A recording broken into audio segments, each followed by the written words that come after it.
Hello guys! For today's video ay kakain tayo sa may Himalaya Indo food guys. Malapit siya dito sa bahay namin sa Yamanashi Kofu. Itatry lang namin. Kasama ko ang ate kong pinakamaganda, si Ate Mean. Ayan, makikita ninyo kung ano yung mga available nilang mga food. And papasok na po tayo. Explore natin yung Himalaya Mise restaurant. Ayan, madami din naman kumakain guys. Kaya, let's try it. Kasama ko si Ate Mean. Paupo na po kami. Napag-usapan kasi namin na itatry namin tong Himalaya. Kaya, ayan, binibigyan na po yung menu. Tsaka, sobrang bait ng mga nagsiserve dito guys.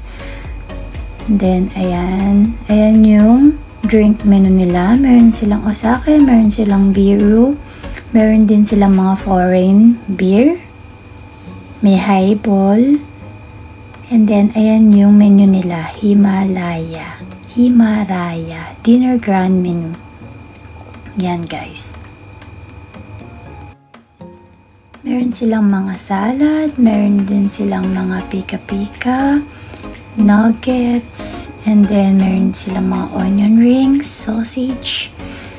Ayan, meron din silang set, at mga vegetable curry. Ayan, chicken curry nila. And then, meron din silang mutton curry. Ayan, binigyan na din kami ng tubig o miso. Meron silang betso na rice. And then, ayan guys, ayan yung party menu. Meron din silang seto at saka meron silang yung pangmalakian. 3,790. Ayan guys, yung in-order natin is yung cheese pizza. Ayan, pan nan rice, cheese nan. Sobrang sarap niya guys, as in. And then, ayan na, nandyan na yung order namin. Kakain na kami. Yung in-order ko ay biryani. And then, si Ate Mean naman yung seto, guys. Ayan, kakainin na natin. Hinahanap ko dyan yung chicken. Ano kaya reaction natin? OMG. Masarap naman siya, guys. Masarap siya, guys.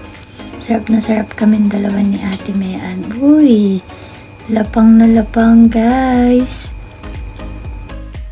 Tapos nga lang ng work namin dyan at saka bukas siyasumi namin, kaya napag-isipan namin ni Ate Mean na kumain dyan. I-try namin yung mga iba't ibang mga restaurants near sa bahay namin. Yan, tinikman ni Ate Mean yung biryani.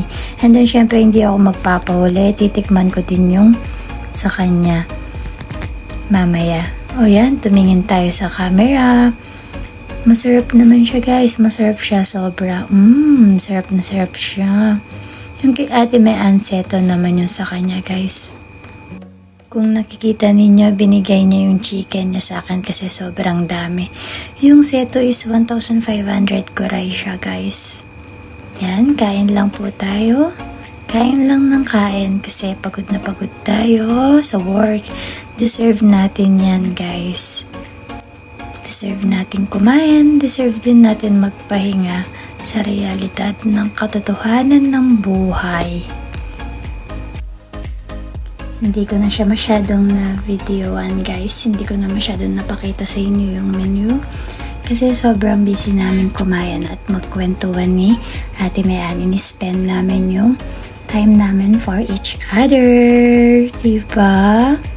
Kailangan natin mag-spend ng time sa mga friends natin, lalo na yung nagmamahal sa atin at nakaka-appreciate sa atin guys.